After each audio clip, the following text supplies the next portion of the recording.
আসসালামু আলাইকুম ভিউয়ার্স।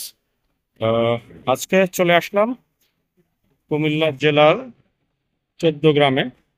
এখানে আমাদের পিসিপি কংক্রিট ব্লক দিয়ে একটি ডুপ্লেক্স বাড়ির ফাউন্ডেশনাল কাজ অর্থাৎ আরসিসি স্ট্রিপ ফুটিং কাস্টিং করা হচ্ছে আজকে।